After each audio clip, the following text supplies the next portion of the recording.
Hello friends, ഇന്ന് നമ്മൾ ഉണ്ടാക്കുന്നത് സെറ്റ് ദോശയാണ് കേട്ടോ. നമ്മുടെ നല്ലൊരു ബ്രേക്ക്ഫാസ്റ്റാണ് സെറ്റ് ദോശ. ഇത്തിരി പച്ചരി, ഇത്തിരി ഉഴുന്നും, ഇത്തിരി അവിലും വേണ്ടു.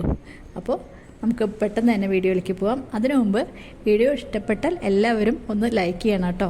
അതുപോലെ വീഡിയോ ആരെങ്കിലും ആദ്യമായിട്ട് കാണണമെങ്കിൽ ഒന്ന് സബ്സ്ക്രൈബ് ചെയ്ത് സപ്പോർട്ട് ചെയ്യണം കേട്ടോ. അപ്പോൾ സെറ്റ് ദോശ ഉണ്ടാക്കാൻ വേണ്ടിയിട്ട് ഇതാ 2 ഗ്ലാസ്, ചെറിയ ഗ്ലാസ്സിൽ 2 ഗ്ലാസ് പച്ചരി ഇട്ട് കൊടുത്തത്, പിന്നെ ഒരു 3/4 ഗ്ലാസോളം ഉഴുന്നെടുത്തു, 1 സ്പൂൺ ഉലുവ, പിന്നെ എടുത്തത് 1/4 ഗ്ലാസോളം അവിലാണ്.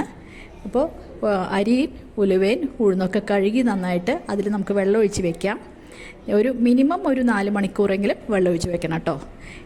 അപ്പോൾ അരി വെള്ളത്തിലിട്ടു, ഇനി ഇതാ അവിൽ കഴുകി അതും വെള്ളത്തിലിട്ട് വെച്ചു കേട്ടോ. ഇനി നമുക്ക് 4 മണിക്കൂർ കഴിഞ്ഞിട്ട് അരച്ചെടുക്കാം.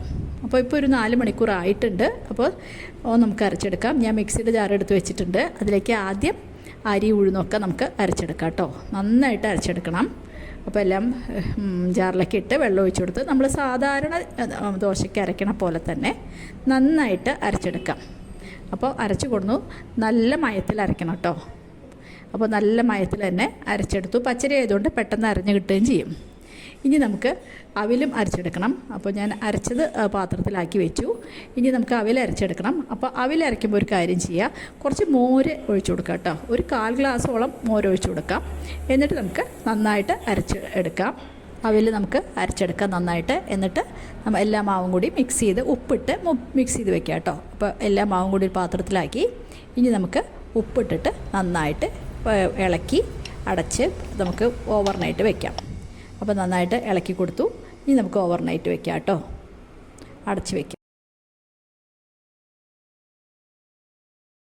ഞാൻ രാവിലെയായി മാവെല്ലാം നല്ലോണം പാകമായിട്ടുണ്ട്. അത്യാവശ്യം വെള്ളമൊക്കെ ഉണ്ട്. ഇനി വെള്ളം ചേർക്കേണ്ട ആവശ്യമൊന്നുമില്ല.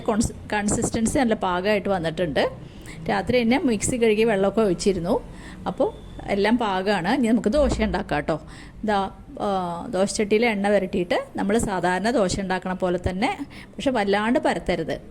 കുറച്ച് ഇങ്ങനെ ചെറുതായിട്ട് പരത്തിയാൽ മതി കേട്ടോ. നല്ല പാകത്തിലാക്കി കഴിഞ്ഞാൽ അത്ര മതി. വലിയ വലുപ്പത്തിലുള്ള ദോശയൊന്നും വേണ്ട. ചെറിയ ദോശയാണത്, സെറ്റ് ദോശ. എന്നിട്ട് അടച്ചു വയ്ക്കുക. ഒരു 2-3 മിനിറ്റ് ആകുമ്പോഴേക്കും നമ്മുടെ ദോശ അടിഭാഗം മുരിഞ്ഞ് കിട്ടും. അപ്പോൾ മുകളിൽ കൂടെ 1 സ്പൂൺ നമ്മുടെ നല്ലെണ്ണ അയാളാണെങ്കിൽ ബെസ്റ്റാണ്. അപ്പോൾ നല്ലെണ്ണ അല്ലെങ്കിൽ നമ്മുടെ കുക്കിംഗ് ഓയിൽ ഏതായാലും കുഴപ്പമില്ല. അപ്പോൾ നല്ലെണ്ണയിലാണെങ്കിൽ നല്ല മണം ഉണ്ടായിരിക്കും. എന്നിട്ട് മറിച്ചിടുക കേട്ടോ. മറിച്ചിട്ടില്ലെങ്കിൽ തന്നെ അത് അടച്ചു വെക്കണോണ്ട് നല്ലവണ്ണം വെന്ത് കിട്ടണം മുകളിൽ. അപ്പോൾ മറിച്ചിട്ട് കഴിഞ്ഞാൽ ഒന്ന് മൊരിഞ്ഞ് കിട്ടുകയും ചെയ്യും. അങ്ങനെ ദോശ ഉണ്ടാക്കിയെടുക്കുക. ഇനി നമുക്ക് ആദ്യം ഒരു ദോശ കൂടെയും കാണിച്ചു തരാം. അതുപോലെ എണ്ണ പുരട്ടുക. എന്നിട്ട് 2 കയ്യിൽ നമ്മുടെ മാവ് ഒഴിച്ചു അതിനൊന്ന് ചെറുതായിട്ട് റൗണ്ട് ചെയ്യാം. എന്നിട്ട് നമുക്ക് അടച്ച് വയ്ക്കാം.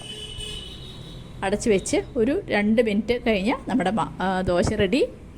അപ്പോൾ കുറച്ച് എണ്ണ മുകളിൽ കൂടെ തൂവി കൊടുത്തിട്ട് നമുക്ക് മറിച്ചിടാം. നല്ലോണം ഓട്ടയുള്ള നല്ല സോഫ്റ്റായിട്ടുള്ള ദോശയാണ്. അപ്പോൾ നമ്മുടെ ദോശ മറിച്ചിട്ടു. ഇനി ഈ ഭാഗം കൂടി മൊരിഞ്ഞ് കിട്ടിയാൽ നമുക്ക് വാങ്ങിയെടുക്കാം കേട്ടോ. അപ്പോൾ നമ്മുടെ ദോശ മൊരിഞ്ഞ് വന്നിട്ടുണ്ട്. ഒന്നുകൂടി മറിച്ചിട്ടിട്ട് നമുക്ക് പാത്രത്തിലേക്ക് മാറ്റാം കേട്ടോ. അപ്പോൾ ദോശ തയ്യാറായി. ഇതേപോലെ രാവിലെ ഉണ്ടാക്കിയാൽ നമുക്ക് ഏത് ചട്നിയുടെ കൂടെയും കഴിക്കാം. ഞാനിവിടെ ഉള്ളി ചട്നിയാണ് ഉണ്ടാക്കിയേക്കുന്നത് കഴിക്കാൻ. അപ്പോൾ നമ്മുടെ ചട്നിയും റെഡി ആയിട്ടുണ്ട്. ഇതാണ് ഇവിടുത്തെ ബ്രേക്ക്ഫാസ്റ്റ് ഇന്നത്തെ. അപ്പോൾ നമ്മുടെ സെറ്റ് ദോശ എല്ലാവർക്കും ഇഷ്ടപ്പെട്ടു എന്ന് വിചാരിക്കുന്നു. എല്ലാവരും ലൈക്ക് ചെയ്യാൻ മറക്കരുത്. അപ്പോൾ ഇനി ഒരു പുതിയ വീഡിയോ ആയിട്ട് നമുക്ക് അടുത്ത് തന്നെ കാണാം. താങ്ക്